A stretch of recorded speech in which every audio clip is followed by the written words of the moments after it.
네, 반갑습니다. 소개받은 큐레드 지병석 본부장이라고 하고요. 제가 앞서 말씀하신 세 분의 이야기들을 좀 종합해서 드리는 시간 세션이기도 할 것 같습니다. 그러니까 세 분이 첫 번째 정광진 이사님께서 말씀하신 게이미피케이션의 트렌드, 그다음에 뭐 임무욕준법관님께서 말씀하신 뭐 자체 통제 규제와 관련된 내용들, 그다음에 교장 선생님께서 말씀하신 이 사회적인 영역에서의 게이미피케이션의 어떤 효과, 이런 것들이 제 내용에도 아마 다 들어가 있는 것 같은데요. 지금 저 슬라이드가 좀 잘못된 것 같은데, 게이미피케이션 오늘 그 교육 영역에서의 게이미피케이션 사례 소개 중심으로 제가 드릴 수 있도록 하겠습니다. 빨리 넘어가야겠네요. 처음에 지금 제가 좋아하는 유발 하라리의 사피엔스, 혹시 책들 보신 분들 계실지 모르겠는데, 인류사를 거대사 관점에서, 빅히스토리 관점에서 이렇게 보면 인류가 이제 나무에서 내려와서 두 발로 우뚝 서면서 직립보행의 그 시기를 거치면서 두 손이 자유로워졌죠. 그래서 그 두 손이 자유로워짐으로 인해서 오늘날까지 이어지는 그 유희의 시간들, 즐길 줄 아는 생명 들을 이어오고 있고, 그 시간들이 이렇게 학자들의 그 발전상에 따르자면은 처음에 이제 인지혁명, 뭐 언어를 만들었고, 농업혁명으로 이제 여러 가지 풍요로운 삶을 맞이하게 됐고, 그 다음에 이제 과학기술혁명 시리즈로 오늘날까지 이어지는 다양한 그 디지털 디바이스들의 발전으로 인해서 최근에는 그 포노사피엔스, 앞에 P를 붙여서 폰을 들고 다니는 사람들이라는 시기를 우리는 살고 있는 것 같습니다. 그런데 거기에 저는 하나 더 그 학명을 붙여서 루덴스, 유의하는 인간, 호모 루덴스라는 얘기를 같이 합성을 해서 이제 포노 루덴스라는 내용으로 말씀을 좀 드리고자 합니다. 그래서 오늘날은 폰을 들고 모든 사람들이 이제 게임이라는 어떤 그 과정을 거쳐서 즐길 줄 아는 시대, 그 시대를 우리는 좀 살고 있다, 이렇게 이야기를 하고 시작을 했으면 좋겠습니다. 자, 이 게임에는 어떻게 보면은 우리가 두 손이 자유로워진 이후부터 사람들은 이제 유희를 즐기기 시작했죠. 그래서 다양한 도구들을 만들어서 게이미피케이션의 어떤 시초 같은 것들을 만들어 왔다고 생각을 합니다. 그래서 보시다시피 동물의 뼈에 저렇게 구멍을 내서 어떤 주사위, 놀이를 하기도 했고, 그다음에 뭐 이집트 벽화에서 보이다시피 저렇게 뭐 체스라든가 뭐 바둑 같은 어떤 보드 게임 같은 걸 즐기고 있는 모습이 있는데, 세네트라고 불리는 이제 고대 게임이었죠. 저렇게 말을 두고 어떤 죽음의 여정, 뭐 사자의 서에 있는 그 스토리 같은 그 죽음의 여정을 이렇게 풀어가는 형태의 보드 게임들을 즐겼다는 내용들도 있습니다.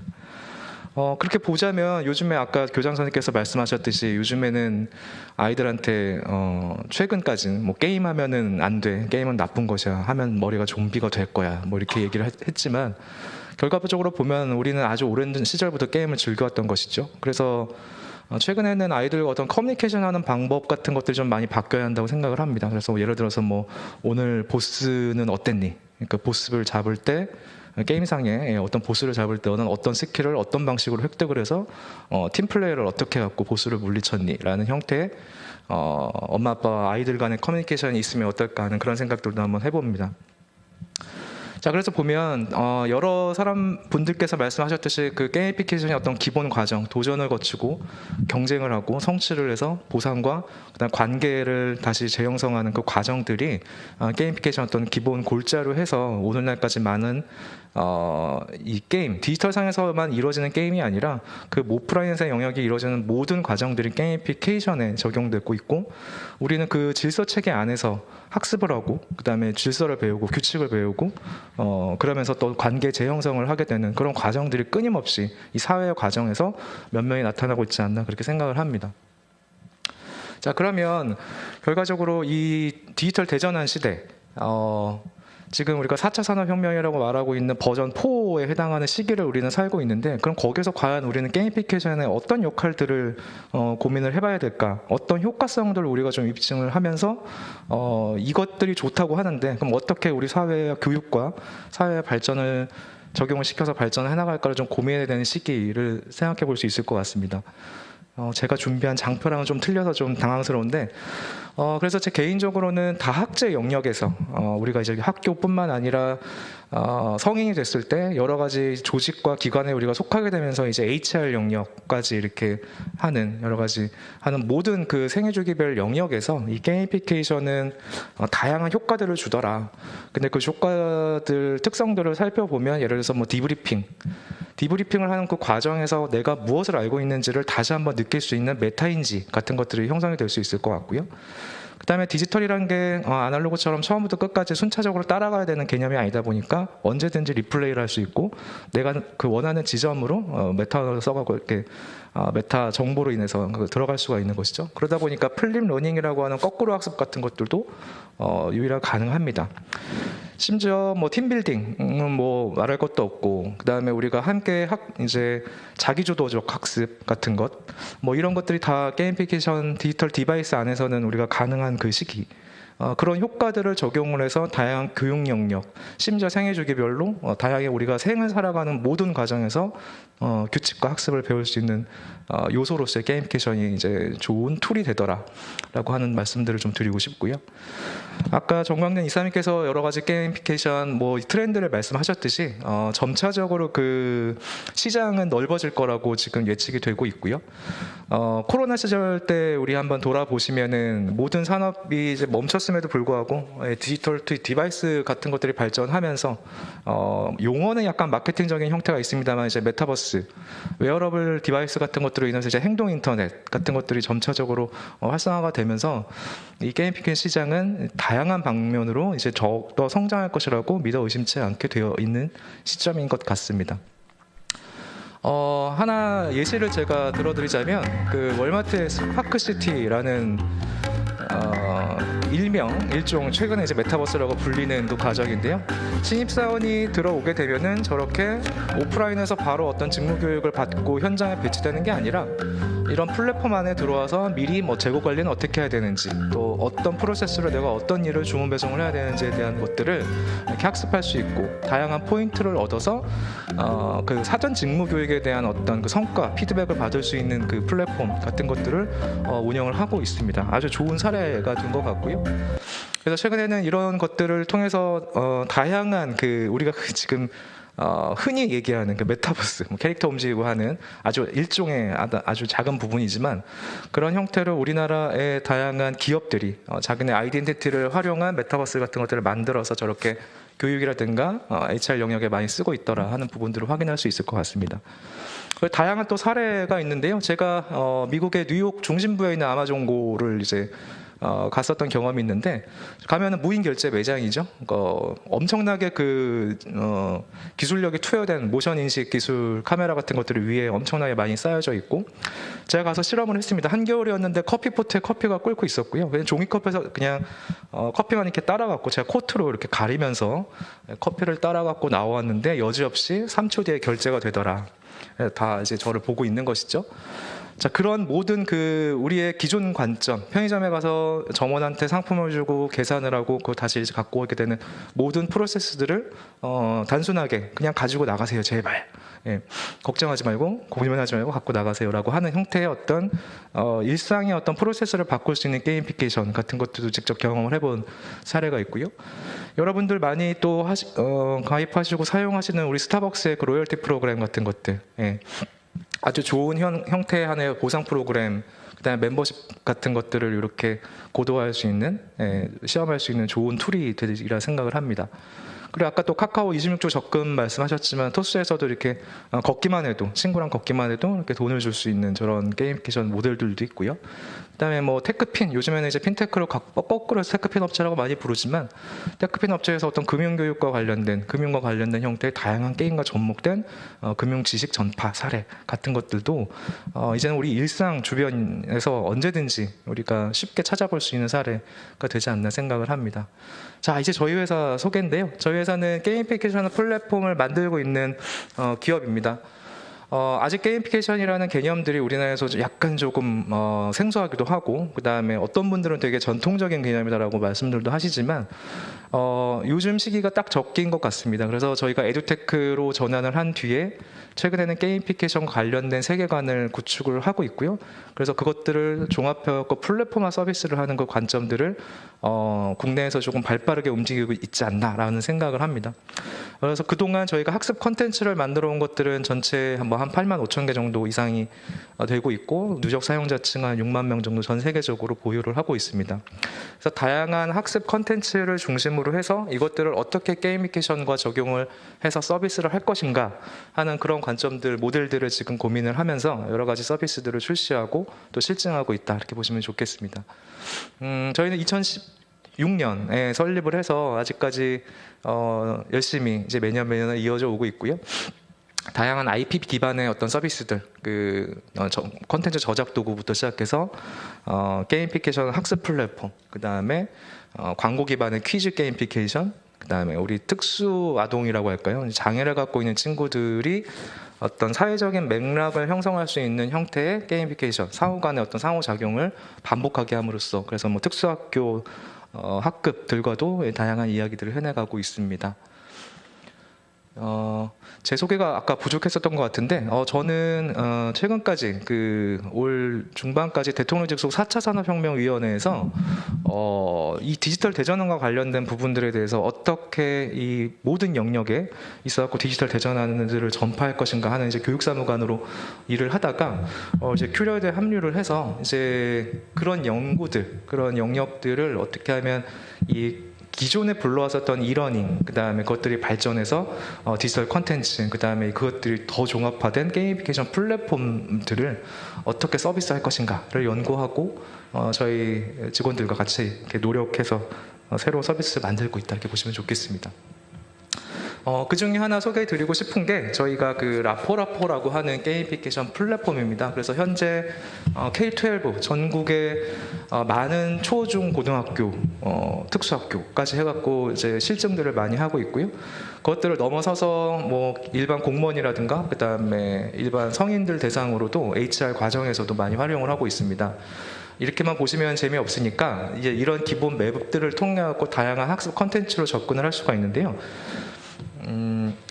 이렇게 다양한 고객들의 VOC 같은 것들도 확보를 하고 있습니다. 그래서 이렇게 말씀드리면 이제 이야기가 조금 어려우실 테니까 영상을 하나 준비했거든요. 같이 한번 보시고 말씀을 나누시죠.